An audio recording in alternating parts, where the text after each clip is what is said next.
So students, last time हम लोगों ने लेयरिंग के बारे में पढ़ा, माउंट लेयरिंग के बारे में पढ़ा, बूटी लेयरिंग के बारे में पढ़ा। हमने देखा कैसे हम सॉइल का माउंट बना के जो है वेजिटेटिव प्रोपोगेशन की तरफ बढ़ते हैं। आज एक बहुत अच्छे टॉपिक के साथ हम आए हैं जिसका नाम है ग्राफ्टिंग। क्या नाम है? ग्राफ्टिंग। ठीक, तो देखिए ग्राफ्टिंग जो है एक बहुत ही इंपॉर्टेंट टॉपिक है, इस पे कई क्वेश्चंस भी आते हैं। ठीक, और एक ऐसी टेक्निक है जिसमें हम टू डिफरेंट पार्ट्स लेते हैं। ठीक है ना, एक रूट सिस्टम होता है और एक शूट सिस्टम होता है, उनको हम क्या करते हैं? कनेक्ट करते हैं। दोनों ही पार्ट्स हमारे डिफरेंट प्लांट्स के होते हैं। ठीक, तो आज जानते हैं कि ग्राफ्टिंग क्या है, ग्राफ्टिंग के कितने टाइप्स हैं। ठीक, और उसके बाद हम ये पढ़ेंगे आगे कि माइक्रो प्रोपोगेशन टेक्निक का कैसे हम यूज करके एक आर्टिफिशियल प्लांट टिश्यू कल्चर की तरफ बढ़ सकते हैं, plant tissue culture artificial propagation की तरफ बढ़ सकते हैं, कैसे वो बेनिफिट करता है ह्यूमन मैनकाइंड को। उसके अलावा क्या एडवांटेजेस हैं वेजिटेटिव प्रोपोगेशन या डिसएडवांटेजेस हैं वेजिटेटिव प्रोपोगेशन के। ठीक, तो इसी के साथ आज हम अपना पूरा टॉपिक कंप्लीट करेंगे और इन्हीं सब टॉपिक्स पर चर्चा होगी। ठीक, तो ग्राफ्टिंग जो है एक ऐसी टेक्निक है जिसमें हम रूट सिस्टम को और शूट सिस्टम को क्या करते हैं? कनेक्ट करते हैं। तो आप यहाँ देख रहे हैं कि 5 प्रकार के डायग्राम बने हैं। एक है टंग ग्राफ्टिंग, दूसरा है क्राउन ग्राफ्टिंग, तीसरा है आपका वेज ग्राफ्टिंग, चौथा है साइड ग्राफ्टिंग और पांचवा हमारा जो है अप्रोच ग्राफ्टिंग है। ठीक, तो आप जो है देख रहे हैं कि यहाँ पे 5 प्रकार की ग्राफ्टिंग हमारी बनी हुई है। ठीक, 5 प्रकार की ग्राफ्टिंग है। तो इन सब के बारे में जानने से पहले हम जाएंगे ग्राफ्टिंग के पास। ठीक, तो ग्राफ्टिंग क्या है? Grafting is a technique, grafting is a technique, grafting is a technique, grafting is a technique of connecting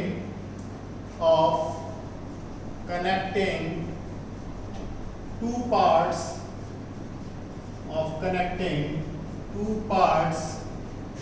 namely root system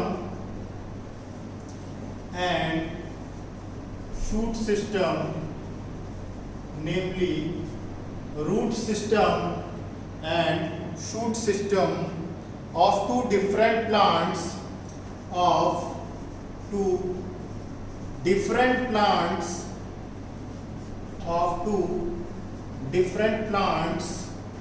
तो दो सिस्टम हम ले रहे हैं यहाँ पे। एक किसी प्लांट को ए, मान लीजिए कोई ए प्लांट है, उसका रूट सिस्टम उठा लेंगे। ठीक, और कोई प्लांट बी है, ये प्लांट ए का रूट सिस्टम उठा लिया हमने। ठीक, और प्लांट बी का हमने क्या उठा लिया? शूट सिस्टम उठा लिया। प्लांट बी का हमने शूट सिस्टम उठा लिया, दो डिफरेंट प्लांट्स के। ठीक, अब उन दोनों डिफरेंट प्लांट्स को इस तरीके से यूनाइट करेंगे कि जब वो आगे डेवलप करें तो एक कंपोजिट प्लांट की तरह डेवलप करें।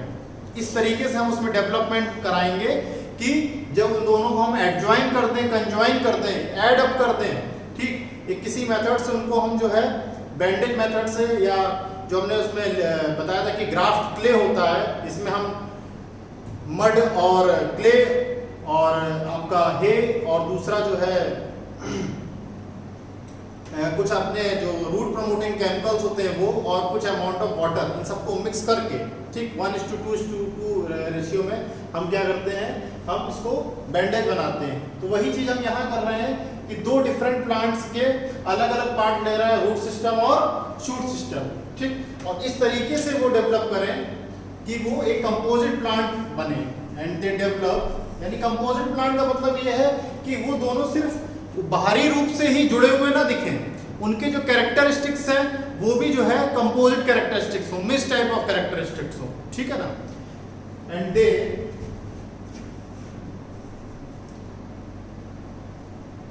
join together to develop as a composite plant,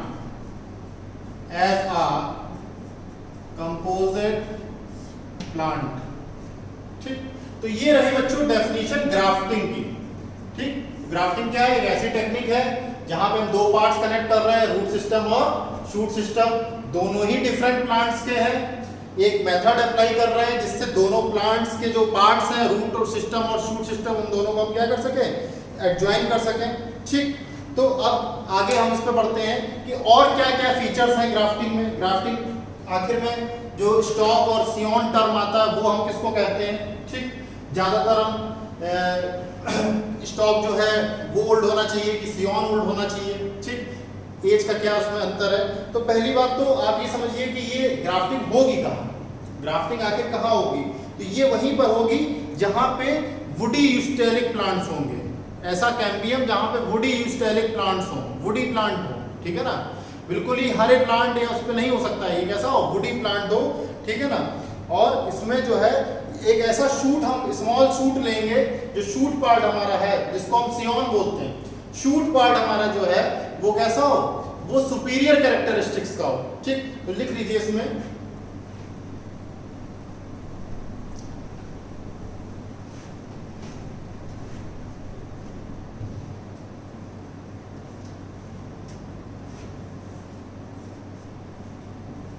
it is used, ये मेथड कहाँ यूज होता है, बात यहाँ आ रही है।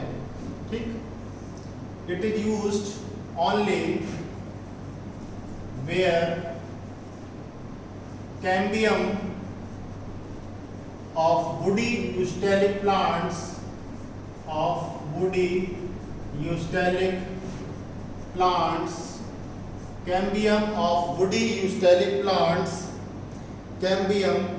of woody eustelic plants, a small shoot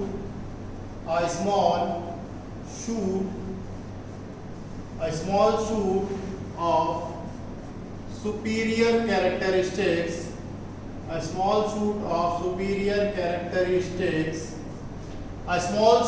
of superior characteristics is employed as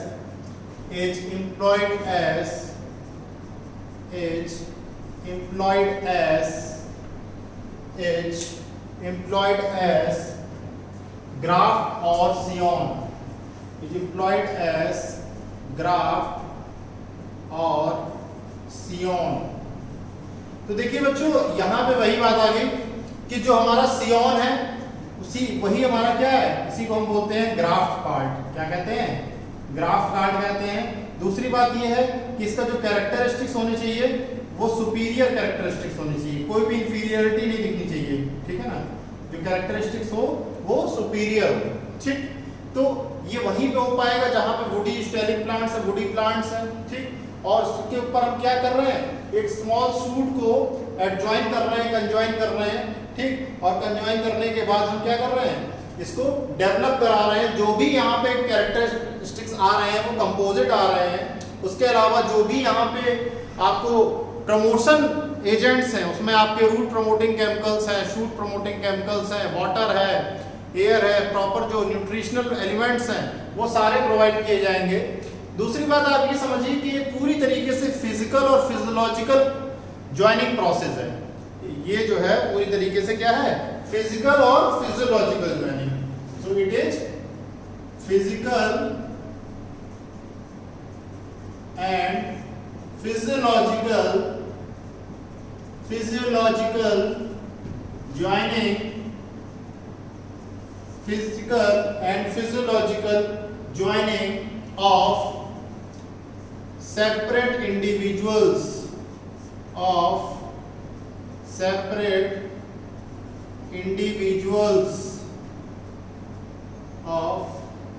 separate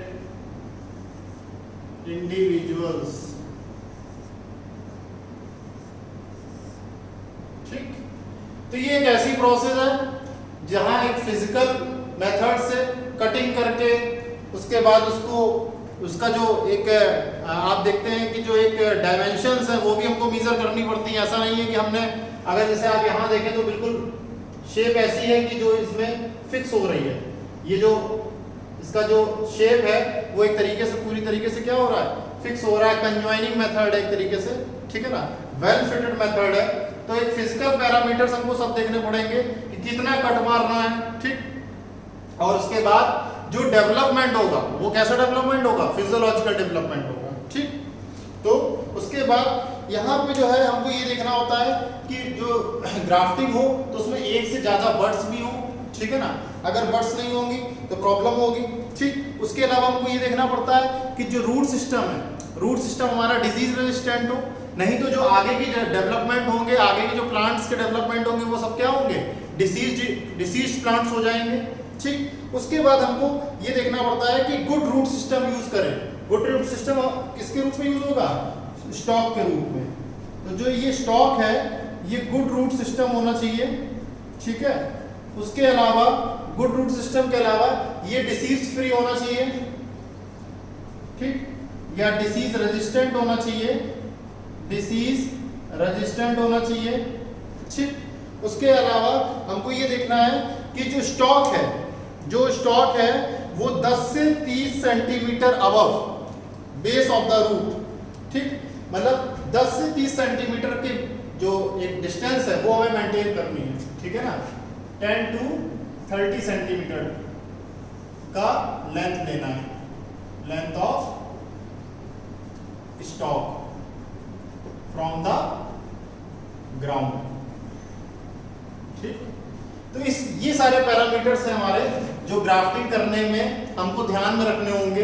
grafting जब हो रही है तो हमको ये हमेशा देखना पड़ेगा कि जो हमारा रूट सिस्टम है जिसको हम स्टॉक बोलते हैं वो रूट सिस्टम डिसीज रेजिस्टेंट हो, वो रूट सिस्टम पूरी तरीके से एक अच्छा गुड कैरेक्टरिस्टिक्स इंश्योर करे।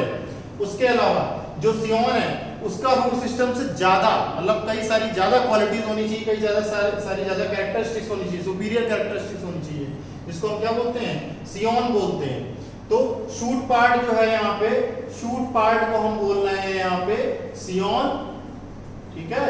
और रूट पार्ट हमारा क्या है, stock, root part is stock, ठीक। तो ये बात हमारी आ गई ग्राफ्टिंग की, ठीक। तो अब जब हम दोनों स्टॉक और सियोन को ऐड कर लेंगे तो स्टॉक और सियोन का ऐड इस तरीके से करेंगे कि वो दोनों फिट हो जाए, ठीक। अगर वो फिट नहीं हो रहे तो फिजिकल प्रोसेस हमारा जो है वो सक्सेसफुल नहीं है, ठीक। तो हमको क्या करना है, स्टॉक और सियोन को एक तरीके से एडजॉइन करना है, कंबाइन करना है, ठीक। तो हमको इस तरीके से मेथड करना है कि स्टॉक और सियोन, स्टॉक और सियोन, स्टॉक और सियोन को हमको जो है एक अटैच्ड एरिया में लाना है, ठीक है। इन दोनों को हमको क्या करना है, जो ये हमारा एरिया है ये एरिया क्या कहलाता है, अटैच्ड एरिया, ठीक। ये आप देख रहे हैं जो पहला एग्जांपल आप देख रहे हैं इसमें थर्ड एग्जांपल वेज ग्राफ्टिंग का। तो ये जो एरिया आप देख रहे हैं, ये एरिया, ये एरिया आप देख रहे हैं, तो ये एरिया जो हमारा है ये क्या है, अटैच्ड एरिया है। कैसा एरिया है, अटैच्ड एरिया है। अब जो ये अटैच्ड यूनियन एरिया है इसी को हम ग्राफ्टिंग वैक्स से क्या करेंगे, फिल कर देंगे, और फिल करने के बाद इस तरीके से बैंडेज करेंगे, ठीक है ना। अटैच्ड एरिया या अटैच्ड यूनियन एरिया, ठीक है, अटैच्ड यूनियन एरिया। यूनियन किसका हो रहा है यहाँ पे, यूनियन हो रहा है स्टॉक और सियोन का, ठीक। अच्छा सियोन क्या है, शूट पार्ट, ठीक। स्टॉक क्या है, रूट पार्ट, ठीक।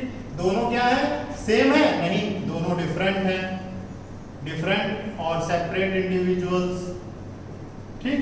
तो जो भी स्टॉक और सियोन है वो क्या है, अटैच्ड एरिया। जो भी स्टॉक और सियोन है इनका जो अटैच्ड एरिया है उसको हम फिल करेंगे किससे, filled up with grafting wax और मिक्सचर। जो भी हम अपना वैक्स बनाएंगे, ग्राफ्टिंग वैक्स तैयार करेंगे, उससे हम क्या कर देंगे, इसको फिल कर देंगे। तो इसके बाद ये तो हो गया हमारा पहला स्टेप। दूसरा स्टेप जो हो गया ये वैक्सिंग वाला हो गया, और तीसरा स्टेप जो हमारा है वो क्या है, वो है इनका बैंडेज करना। इसको बैंडेड कर देना। कैसा कर देना, बैंडेज। मतलब इस तरीके से बनना कि जो स्टॉक और सियोन और स्टॉक है वो क्या रहे, वो पूरी तरीके से एडजॉइन रहे। तो ये बैंडेज हो गया, ठीक है। ये क्या हो गया, बैंडेज्ड, ठीक। तो इसके बाद हमारा ये बैंडेज हो गया। बैंडेज मतलब एक हमने रैपिंग कर दी, बैंडेज्ड विद गुड कवरिंग, ठीक। तो इस तरीके से जब ये हमारा तीसरा स्टेप हो जाएगा तो दोनों की जो कैम्बिया हैं, दोनों की जो कैम्बियम है वो आपस में क्या आ जाएंगे, कांटेक्ट में हो जाएंगे।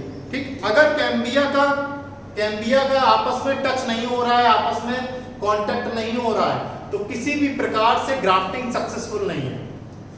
दोनों की कैम्बिया का आपस में टच होना, दोनों कैम्बिया का आपस में ज्वाइन होना और उनका एक दूसरे के साथ पूरी तरीके से इंटैक्ट फॉर्म में रहना, ये बहुत ज्यादा इंपॉर्टेंट है।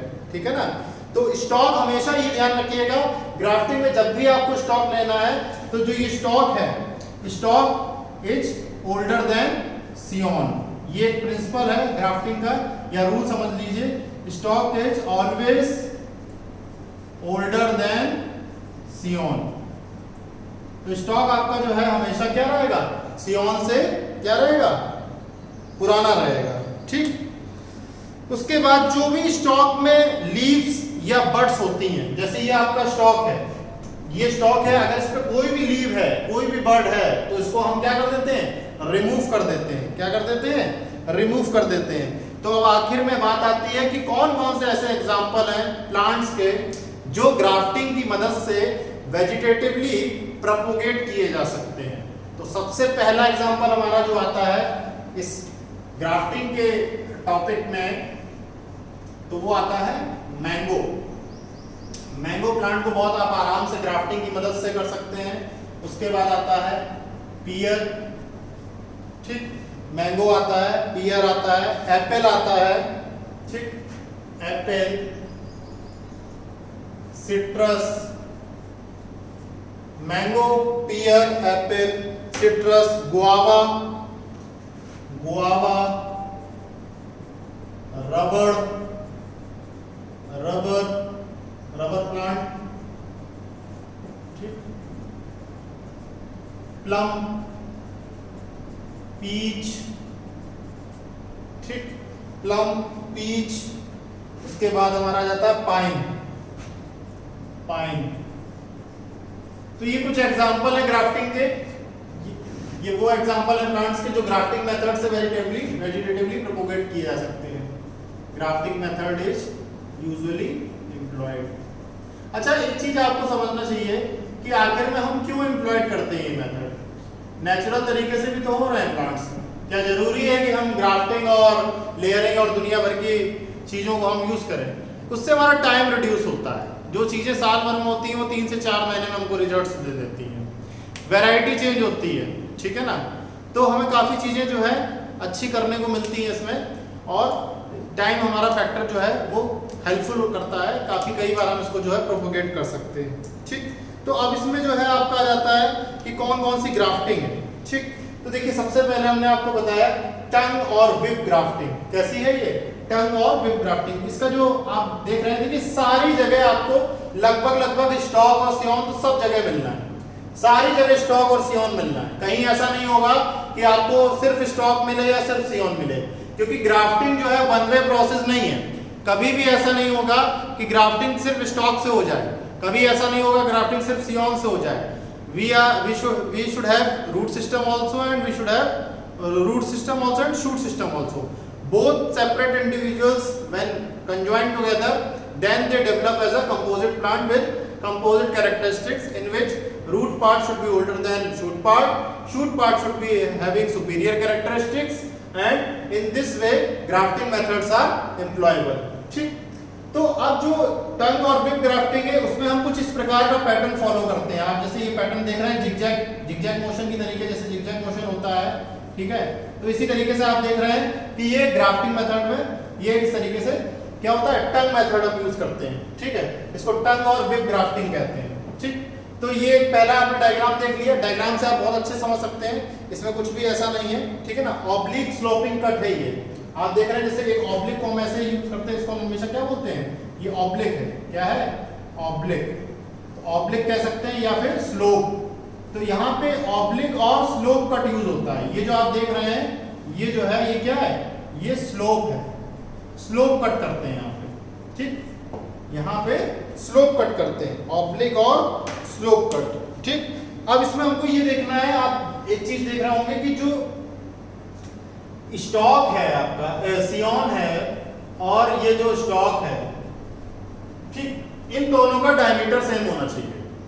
अगर इन दोनों का डायमीटर सेम नहीं होगा तो टंग ग्राफ्टिंग कभी नहीं हो पाएगा। तो इसका और इसका डायमीटर शुड बी सेम, ठीक। तो इसका D1 diameter D2, D1 equal to D2, ठीक। थोड़ी सी मैथ्स पढ़ लीजिए आप इसमें। तो D1 इक्वल टू D2 यानी डायमीटर शुड बी सेम। अब बात आती है, ये तो हो गया ऑब्लिक और स्लोप कट और टंग और वेब ग्राफ्टिंग, कोई भी नाम से आप पुकार सकते हैं। उसके बाद हमारा आ जाता है क्राउन ग्राफ्टिंग, बी जो आ जाता है ये है हमारा क्राउन ग्राफ्टिंग। इसमें क्या होता है, जो हमारा स्टॉक होता है वो इस तरीके से रहता है, ठीक। जो एक नॉर्मल जैसे हमने स्टॉक है उसमें सर्कुलर एक एरिया ये आप देख रहे हैं, सर्कुलर इस तरीके से बना हुआ है, ठीक है। और उसके बाद हम क्या करते हैं, स्टॉक में ही इस तरीके से जो है कंप्रेशंस, डिप्रेशंस, ये जो आप देख रहे हैं डिप्रेशन एरिया है। डिप्रेशंस एरिया से आप समझ रहे होंगे, जैसे जो आपका, अगर आप इस तरीके से कोई प्लेन सरफेस की बात करें, ठीक है, और ये आपका प्लेन सरफेस है और ये इस तरीके से, तो ये आपके डिप्रेशंस हो गए, ठीक है। ये जो एरिया है ये सब क्या है, डिप्रेशंस है, ठीक है।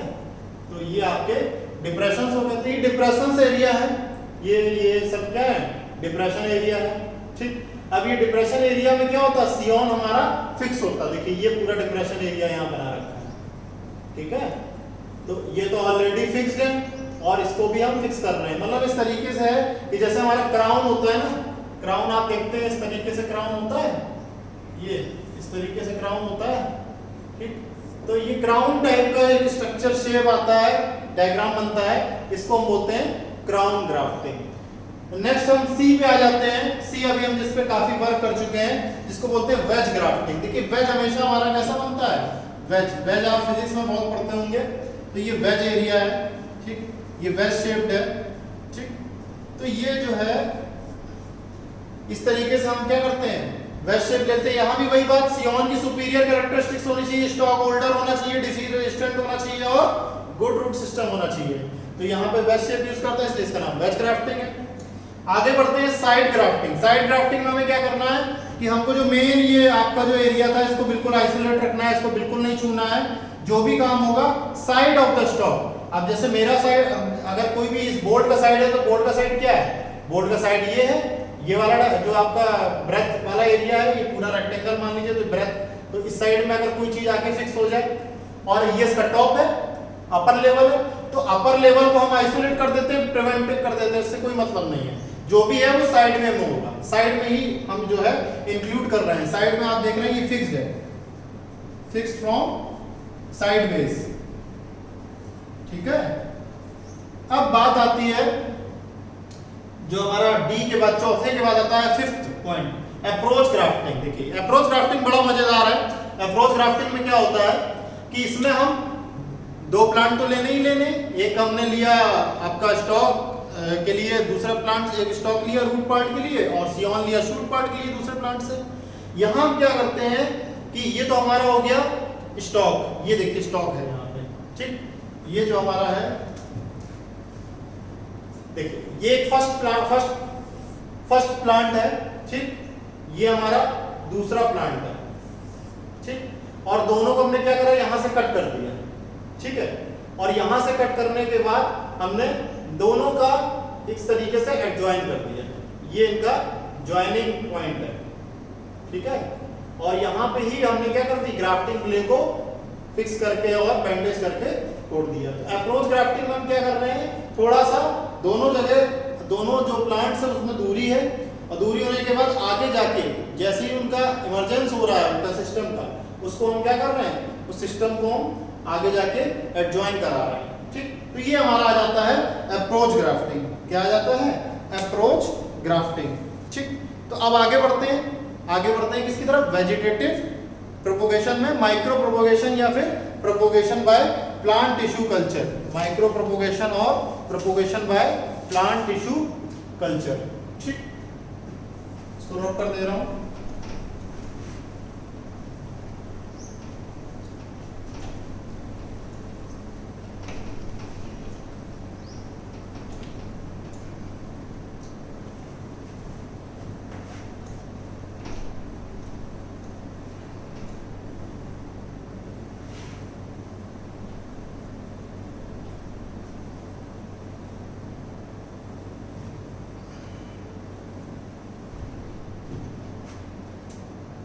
Propagation by plant tissue culture.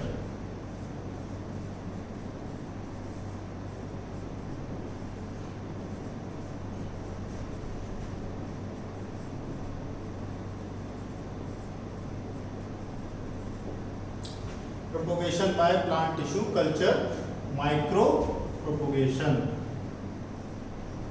Micro propagation, ठीक है, ये हमारा माइक्रो प्रोपोगेशन। तो इसमें क्या होता है, इसमें हम कुछ डायग्राम बनाते हैं, ठीक। ये इस तरीके से देखिए फ्लास्क है, ठीक है, ये इस तरीके से हमारा जो है फ्लास्क है।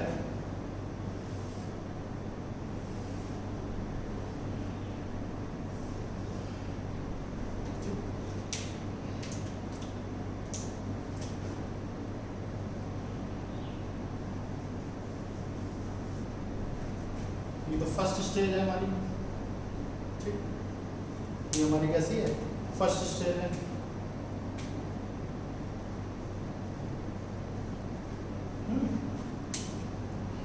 सेकेंड स्टेज में हम आ जाते हैं, दूसरा फ्लास्क है।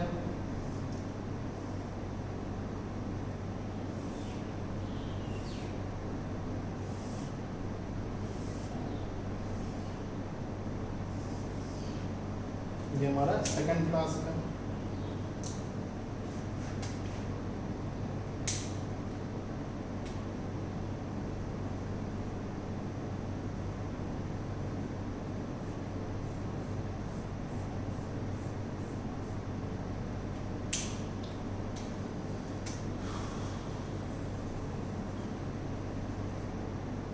ठीक है, उसके बाद अब देखिए एक थर्ड फ्लास्क और बनाते हैं।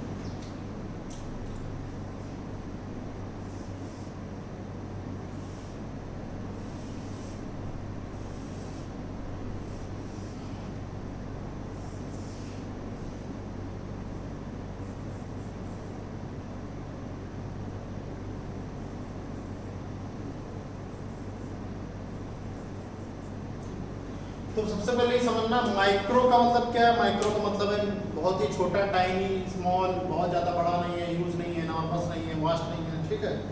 उसके बाद प्रोपोगेशन। प्रोपोगेशन का मतलब क्या है, प्रोपोगेशन का मतलब है रैपिडली ग्रोथ, धीरे धीरे मतलब ग्रोथ होना, रैपिडली धीरे धीरे करके क्या होना, ग्रोथ होना, नॉट रैपिडली, धीरे धीरे मतलब एक ग्रोथ होना, 1 week 2 week 3 week 4 week month में इस तरीके से ग्रोथ होना। तो इसमें हम क्या कल्चर करेंगे भाई, यहाँ पे कल्चर डेवलपमेंट हो रहा है। कल्चर किस चीज़ का कैसे डेवलप होगा, जब भी हम कोई सेल का यूज़ करेंगे, टिश्यू का यूज़ करेंगे, ऑर्गन्स का यूज़ करेंगे, ठीक है ना, और उसको हम कल्चर प्रोवाइड करेंगे। कल्चर का मतलब क्या है, यहाँ पे जो हम बोलते हैं प्लांट टिश्यू कल्चर, क्या कहते हैं, प्लांट टिश्यू कल्चर। तो प्लांट टिश्यू कल्चर का मतलब यहाँ क्या है कि हम सबसे पहले क्या ले रहे हैं, यहाँ पे एक एक्स प्लांट ले रहे हैं। एक्स प्लांट क्या है, एक्स प्लांट है part of the plant. X plant क्या है, part of the plant. X plant हमारा पार्ट ऑफ द प्लांट है। अब वो कुछ भी हो सकता है, वो सेल्स का एक एग्रीगेशन भी हो सकता है, ठीक, ग्रुप ऑफ सेल्स भी हो सकता है, ठीक, इसको हम कैलस कहते हैं, मास ऑफ सेल्स, ठीक। टिश्यू भी हो सकता है, एंदर भी हो सकता है, बड भी हो सकता है, ऑर्गन भी हो सकता है, स्टेम भी हो सकता है, कुछ भी हो सकता है, ठीक। तो प्लांट का कोई भी पार्ट, एक्स प्लांट की जो होल न्यू प्लांट में डेवलप हो जाए, जिसके अंदर वही सिमिलर कैरेक्टरिस्टिक्स हो, एक्स प्लांट से प्लांट की जो एक यात्रा है, एक्स प्लांट से डेवलपिंग इनटू प्लांट। अब ये जो एक्स प्लांट से एक न्यू प्लांट की तरफ डेवलप कर रहा है, फुल फ्लैक्स प्लांट की तरफ डेवलप कर रहा है, उसके पीछे रीजन क्या है, उसके पीछे रीजन है कि एक प्लांट सेल की, जितने भी हम देख रहे हैं पूरे वर्ल्ड में सब जगह प्लांट सेल्स हैं, प्लांट्स हैं, जिसके बिना अगर प्लांट्स ना हो तो बहुत प्रॉब्लम हो जाए, पूरी फूड वेब, फूड चेन सब डिस्टर्ब हो जाए। तो एक बहुत एबिलिटी है प्लांट सेल के अंदर, बहुत अच्छी खासियत है बहुत बड़ी एबिलिटी है जिसको हम बोलते हैं टोटीपोटेंसी। क्या कहते हैं? टोटीपोटेंसी। टोटीपोटेंसी का मतलब क्या है? Ability of explant to develop into whole plant. ठीक, तो इस एबिलिटी को, इस खासियत को या खूबी को हम क्या कहते हैं? टोटीपोटेंसी कहते हैं। ठीक, तो अब हम इसमें क्या करेंगे? हम प्लांट टिश्यू कल्चर में भी यही करेंगे कि हम एक प्लांट्स को कई सारे सेल्स के मेथड से या टिश्यू के माध्यम, टिश्यू से, ऑर्गन से हम क्या करेंगे? टिश्यू कल्चर प्रोवाइड करेंगे। ठीक, उसके बाद होगा क्या? शुरुआत में तो ये एक अनडिफरेंशिएटेड मास ऑफ सेल्स रहेगा। ठीक, अगर पहली बात की जाए तो शुरुआत में कैसा होगा? Undifferentiated mass of cells. Undifferentiated mass of cells का मतलब आप समझते हैं कि ये जो सेल्स होंगे वो यूनिफॉर्म सेल्स होंगे, इनका कोई स्पेसिफिक रोल नहीं होगा। जैसे हमारी बॉडी में कई सारे सेल्स होते हैं, कार्डियक सेल्स होते हैं, नर्वस सेल्स होते हैं। ठीक है, तो इसके हिसाब से हम सब सेल्स का अलग अलग स्पेसिफिक फंक्शन होता है, रोल होता है, और वो अलग अलग ऑर्गन या अलग अलग ऑर्गन सिस्टम में पाए जाते हैं। यहाँ जो सेल होगा वो यूनिफॉर्म होगा। अब बाद में उनकी स्पेसिफिसिटी डिसाइड होगी कि कौन सा सेल क्या काम करेगा। ठीक, तो जो ये अनडिफरेंशिएटेड मास ऑफ सेल्स होते हैं, ठीक, यही हमारे अनडिफरेंशिएटेड मास ऑफ सेल्स क्या बनाते हैं? इसी को हम बोलते हैं कैलस। क्या कहते हैं? Callus formation. ठीक, कैलस फॉर्मेशन। अब ये जो कैलस फॉर्मेशन है ये बाद में जाके क्या होता है? डिफरेंट प्लांटलेट्स में कन्वर्ट हो जाता है। डिफरेंट प्लांटलेट्स में जाके कन्वर्ट हो जाता है। तो ये जो पहली स्टेज थी इसमें यही था कि हमने फ्लास्क लिया, ये फ्लास्क कैसा होना चाहिए? इन्फेक्शन फ्री होना चाहिए। ठीक, पेस्ट फ्री होना चाहिए। ठीक, पूरी तरीके से जो फ्लास्क है स्टेरलाइज हो। ठीक, इसके अंदर क्या भरा हुआ है? न्यूट्रिएंट मीडियम भरा है। ये जो आप देख रहे हैं ये सब क्या है? न्यूट्रिएंट मीडियम है। न्यूट्रिएंट मीडियम से क्या होता है? यही तो कल्चर प्रोवाइड करता है। अब इस कल्चर के अंदर क्या होगा? विटामिन्स भी होंगे। ठीक है, सारे न्यूट्रिएंट्स होंगे, मिनरल्स होंगे, सारी चीजें होंगी इसमें। ठीक, कार्बोहाइड्रेट्स, प्रोटीन्स, जो भी प्लांट को चाहिए सब होगा। और ये जो हमारे आप छोटे छोटे से ये जो देख रहे हैं ये हमारे क्या है? ये सेल्स, या इसी को आप कह सकते हैं कि ये एक्स प्लांट है। ठीक, यही डेवलप हो जाएंगे आगे जाके। और जब ये इनको न्यूट्रिशन मिलता जाता है, न्यूट्रिशन मिलने के बाद क्या होता है? धीरे धीरे ये प्लांटलेट्स जो होते हैं ये डेवलप करने लगते हैं। डेवलप करते करते जब ये इस लेवल पे डेवलप कर जाते हैं, ये जो इनकी स्टेज है, स्टेज ऑफ प्लांटलेट्स, ये वो स्टेज है जिसमें हम क्या कर सकते हैं? इस स्टेज में, stage of plantlets, when they can easily planted in ground or field। मतलब आप छोटा सा फील्ड ट्रायल कर सकते हैं। ये छोटा सा फील्ड ट्रायल करने के लिए आपको इतना इनका एक स्टेज चाहिए, इतनी मैच्योर स्टेज हो इतना कि इनको आप ग्रो करा सकें। तो उसके बाद आप क्या करते हैं? सेपरेट पॉट्स में, फिर सेपरेट पॉट से थोड़ा सा प्लांट बड़ा हो गया तो उसके बाद फील्ड में आप जाके इसको कर सकते हैं। तो एक टिश्यू कल्चर जो है बहुत अच्छी टेक्निक है।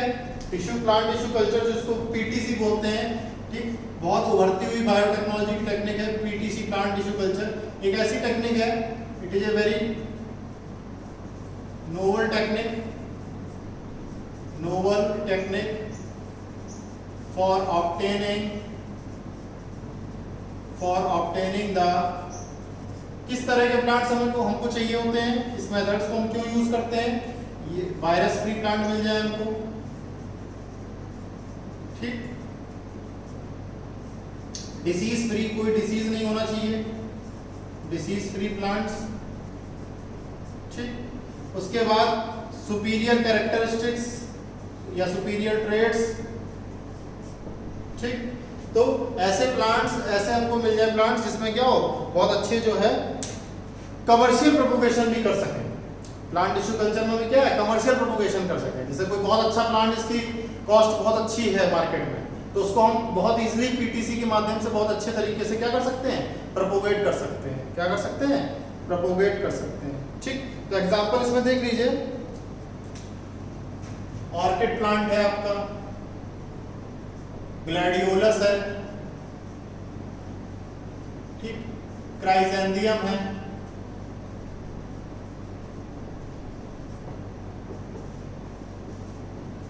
ये सबके एग्जांपल है किसके, प्लांट टिश्यू कल्चर। ठीक, तो ये हमारा था पीटीसी, इसमें हम एक्सप्लांट लेते हैं, एक्सप्लांट में पूरा कल्चर प्रोवाइड करते हैं, न्यूट्रिएंट मीडियम होता है, मिनरल, विटामिन, सारे वाटर, मॉइस्चर, जो भी चीजें हमको एक प्लांट को ग्रो कराने में चाहिए। जब वो प्लांट्स धीरे धीरे डेवलप होते हैं सेल से, टिश्यू से, या जिससे भी हम जो भी हम एक्सप्लांट लेते हैं, डेवलप होने के बाद हमको पॉट्स में ले जाते हैं। जो फोर्थ हमारी स्टेज जो आती है वो क्या आती है, पॉट्स वाली आती है। उसके बाद फिफ्थ स्टेज में हम जो है फील्ड में प्रोपोगेशन कराते हैं। ठीक, और इस टेक्निक के थ्रू हम आगे बढ़ते हैं। ठीक, अब उसके बाद हमारी बात आ जाती है कि क्या एडवांटेजेस है वेजिटेटिव प्रोपोगेशन के। ठीक, आखिर में हम क्या एडवांटेजेस समझें कि वेजिटेटिव प्रोपोगेशन हमें क्यों करना चाहिए, क्यों करते हैं वेजिटेटिव प्रोपोगेशन। ठीक, एडवांटेजेस ऑफ वेजिटेटिव प्रोपोगेशन या एसेक्सुअल रिप्रोडक्शन के क्या एडवांटेजेस हैं, इसमें हम थोड़ा सा और स्पेसिफिक बता रहे हैं आपको कि वेजिटेटिव प्रोपोगेशन के क्या एडवांटेजेस हैं। ठीक है ना, या एसेक्सुअल रिप्रोडक्शन के क्या है, आखिर आता तो उसी में है। ठीक है ना, advantages of vegetative propagation.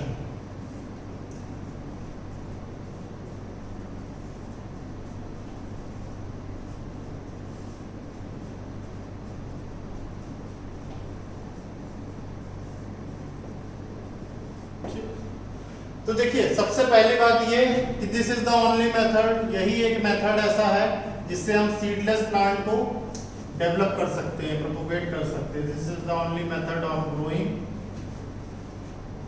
Seedless plants. This is the only method of growing seedless plant.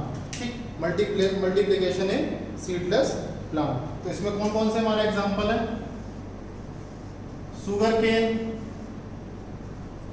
ठीक, बनाना, grapes,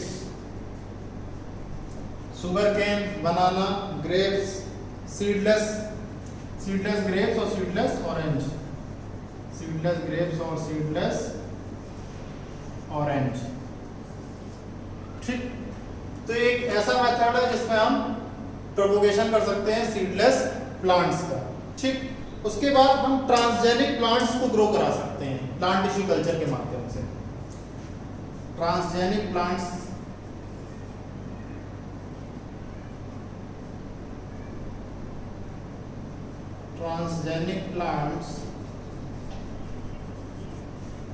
can be produced by plant tissue culture technique। ठीक, तो ट्रांसजेनिक प्लांट्स क्या है, जिसमें हम जीन का इंसर्शन कर दें, जेनेटिक वेरिएशन ले आए। ठीक है ना, और ट्रांसजेनिक प्लांट्स को हम करके काफ़ी जो है एक अच्छी कमर्शियल कैश क्रॉप्स है या कमर्शियल प्रोपोगेशन कर सकते हैं। ठीक, सबसे बड़ी बात इसमें ये है वेजिटेटिव प्रोपोगेशन में कि जो 1 साल समय लगता है आपका, ठीक है ना, 1 साल समय लगता है, वो रिड्यूस होकर 3 से 4 महीने आ जाता है। ठीक, तो इसका एक फैक्टर ये भी है टू रिड्यूस द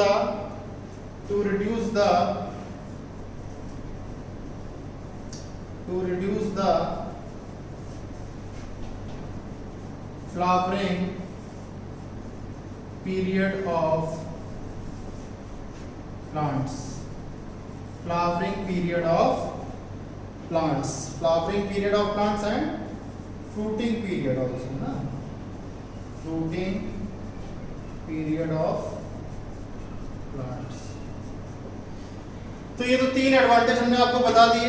ठीक है ना, कि एक तो था growing seedless, propagation of seedless plants, transgenic plants, और तीसरा था फ्लावरिंग और फ्रूटिंग पीरियड जो है रिड्यूस हो जाता है। अब 1-2 पॉइंट और आप समझ लीजिए कि कौन से हैं।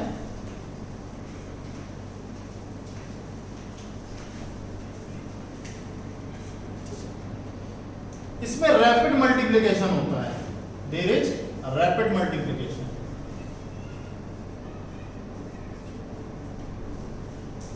There is रैपिड मल्टीप्लिकेशन मतलब ये है कि जब हमारा डिसीज फ्री रहेगा प्लांट, पेस्ट फ्री रहेगा, इंसेक्ट फ्री रहेगा, ठीक, प्रॉपर न्यूट्रिएंट उसको मिलते रहेंगे कि कोई डिफिशियंसी नहीं होगी मिनरल न्यूट्रिएंट्स की, तो मल्टीप्लिकेशन होने में कोई भी हमको इश्यू नहीं आएगा। कोई ऐसा डिफिशियंसी या डिसऑर्डर देखने को नहीं मिलती, क्योंकि हम सारी चीज़ों को पहले से ही असरटेन कर लेते हैं और सारे फैक्टर्स और पैरामीटर्स हमारे कंट्रोल में होते हैं, ठीक। और उसके अलावा जो दूसरा पॉइंट आता है इसमें कि माइक्रो प्रोपोगेशन टेक्निक के थ्रू ही, माइक्रो प्रोपोगेशन टेक्निक जो है उसके थ्रू, क्योंकि प्रोपोगेशन हो रहा है, ठीक, तो all the plants are genetically identical, all the plants are genetically identical to each other, ठीक है। जितने भी प्लांट्स हैं क्या है, जेनेटिकली आइडेंटिकल है, और जितने भी प्लांट्स हैं वो सब क्या है, जेनेटिक यूनिफॉर्मिटी शो करते हैं, दे शो जेनेटिक यूनिफॉर्मिटी, दे शो जेनेटिक यूनिफॉर्मिटी, ठीक। उसके बाद लास्ट पॉइंट हमारा इसमें ये आता है कि जो गुड क्वालिटीज है प्लांट्स की, उनको हम बहुत ज्यादा प्रिजर्व कर सकते हैं, ठीक, लॉन्ग टाइम के लिए। Good qualities of plant would be preserved for a long, ठीक। तो ये तो थे हमारे एडवांटेजेस। अब किसी चीज के अगर क्रॉस होते हैं तो कॉन्स भी होते हैं, बेनिफिट्स होते हैं तो नुकसान भी होते हैं, ठीक है ना। तो अब इसमें हमको ये देखना है कि आखिर में कौन से ऐसे डिसएडवांटेजेस हैं, ठीक, डिसएडवांटेजेस हमको देखने हैं। तो पहला जो डिसएडवांटेजेस है इसमें वो ये है कि कोई वेरिएशन देखने को नहीं मिलता है, नो वेरिएशन और degeneration is seen in plants, कोई वेरिएशन देखने को नहीं मिलता है, ठीक है। उसके बाद दूसरी बात ये आ जाती है कि जो प्लांट्स होते हैं वो बहुत ज्यादा प्रोन होते हैं वायरल अटैक को, पेस्ट अटैक को। प्लांट्स आर प्रोन, मतलब प्रोन का मतलब उनको खतरा रहता है to viral attacks, pest attacks etcetera, ठीक। तो ये तो इंपॉर्टेंट जो है डिसएडवांटेज हो गए, ठीक। तो लेस एडेप्टेबिलिटी रहती है, ठीक है ना। उसके बाद एक समस्या सबसे बड़ी इसमें ये आ जाती है कि अगर एक प्लांट डिसीज्ड आ गया गलती से और आपने उसको वेजिटेटिवली प्रोपोगेट कर दिया, तो जितनी भी डॉटर्स हैं, डॉटर प्लांट्स मतलब समझ रहे हैं, जितने भी आगे की जनरेशन है डॉटर प्लांट्स हैं, उन सब में वो डिसीज आ जाएगी, ठीक। तो लास्ट पॉइंट इसमें देख लीजिए, a diseased plant transmits or spreads disease to all the daughter plants,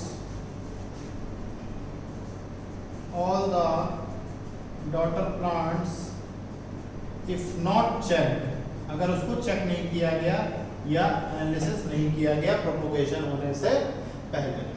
तो बच्चों देखो, आज हम लोगों ने काफी कुछ पढ़ा, ग्राफ्टिंग के बहुत अच्छे अच्छे मेथड्स पढ़े, टाइप्स पढ़े, ग्राफ्टिंग के लिए क्या रूल्स होने चाहिए, सी ऑन स्टॉक क्या है, क्या टाइमिंग होनी चाहिए, क्या फायदा मिलता है ग्राफ्टिंग से, ठीक है। उसके बाद किस शेप की ग्राफ्टिंग होती है ना। और ग्राफ्टिंग क्ले के बारे में मैंने कल ही बता दिया था आपको, ग्राफ्टिंग वैक्स, ग्राफ्टिंग क्ले आपको पता ही था, 1:1:2 के रेशियो में हम करते हैं, ठीक है। अब उसमें काऊ डंग है, आपका है और उसके अलावा क्ले जो है, तीनों को मिक्स करते हैं। अब जो आज से हमारा एसेक्सुअल रिप्रोडक्शन का जो अभी तक टॉपिक चल रहे थे वो सारे खत्म हो चुके हैं।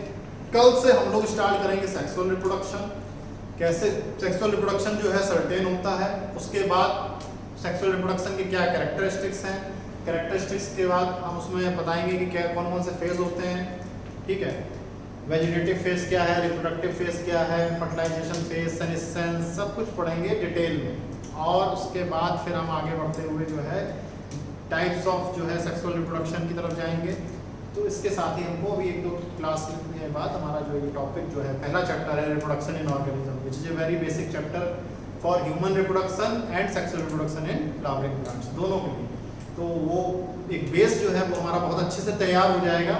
अगर ये बेस तैयार हो जाएगा तो हमको अगले 2 चैप्टर समझने में बहुत ही ईजी होगा और फर्स्ट यूनिट बहुत ज़्यादा स्कोरिंग है, बहुत अच्छे क्वेश्चन आते हैं। ठीक है, आई होप कि आज आपको मेरा जो ये टॉपिक था ग्राफ्टिंग और advantage disadvantage of vegetative propagation बहुत अच्छे समझ में आया होगा। अभी तक जितना भी आपको मैंने पढ़ाया है उसको अच्छे से रिवाइज करिएगा। Thank you class.